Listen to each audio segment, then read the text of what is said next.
Shalom, salam sejahtera buat kita sekalian. Saudara yang dikasihi Tuhan, kesombongan sering datang tanpa kita sadari. Terkadang ia tidak keluar dalam bentuk kata-kata kasar atau sikap yang arogan. Kadang ia bersembunyi dalam kalimat, saya hanya mempertahankan prinsip, atau saya memang benar. Namun perlahan kesombongan merusak relasi, baik dalam keluarga, persahabatan, bahkan dalam persekutuan jemaat. Rasul Paulus memahami bahaya ini. Karena itu kepada jemaat di Filipi, dia tidak sekedar berkata jangan sombong. Namun ia memberi nasihat sekaligus peringatan supaya jemaat Filipi tidak jatuh ke dalam dosa kesombongan dengan menunjuk kepada pribadi Kristus. Dia membawa mereka melihat teladan yang paling agung, di mana Yesus dalam rupa Allah. Ia yang setara dengan Allah, namun ia tidak mempertahankan haknya.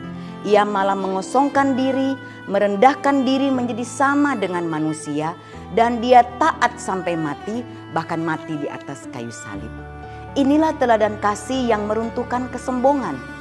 Saudara, Yesus memiliki segala alasan untuk meninggikan diri, tetapi ia memilih merendahkan dirinya. Dan ia tidak kehilangan kemuliaannya ketika merendahkan diri. Justru melalui kerendahan hatinya, keselamatan datang bagi dunia ini. Salib menjadi bukti bahwa kasih yang sejati selalu mengalahkan ego dan kesombongan. Melalui perikop ini kita dapat belajar bahwa persoalannya bukan siapa yang benar, tetapi siapa yang mau merendahkan diri lebih dulu. Kita mungkin merasa memiliki posisi, usia kita jauh lebih tua, kita punya pengalaman atau jabatan. Namun sekali lagi pertanyaannya bukan apakah saya benar, melainkan apakah saya sedang mempraktekkan kasih Kristus. Apakah saya ingin dilayani atau siap untuk melayani? Apakah saya mempertahankan gengsi atau justru memperjuangkan perdamaian? Semakin kita memandang kepada Yesus, semakin hati kita dilembutkan. Kesombongan runtuh ketika kita menyadari betapa besar kasih yang telah kita terima. Orang yang sadar bahwa ia diselamatkan hanya oleh anugerah tidak akan mudah untuk meninggikan atau menyombongkan diri. Dia seharusnya menyadari dan tahu diri bahwa dirinya sebenarnya tidak layak untuk diselamatkan. Sekali lagi ia diselamatkan hanya karena anugerah Tuhan. Saudara, suatu ketika seorang ayah pernah bertengkar dengan anaknya. Dia merasa benar dan punya kuasa sebagai orang tua. Tetapi malam itu ia tidak bisa tidur. Roh Kudus mengingatkannya pada Kristus yang mau merendahkan diri.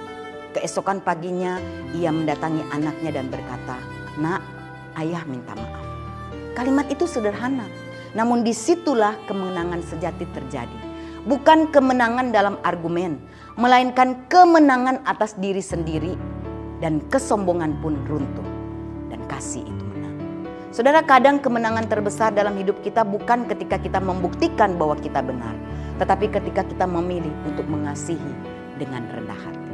Kiranya ini menjadi perenungan di masa Prapaskah ini supaya kita tidak menjadi orang-orang Kristen yang sombong, melainkan selalu rendah hati sama seperti Kristus.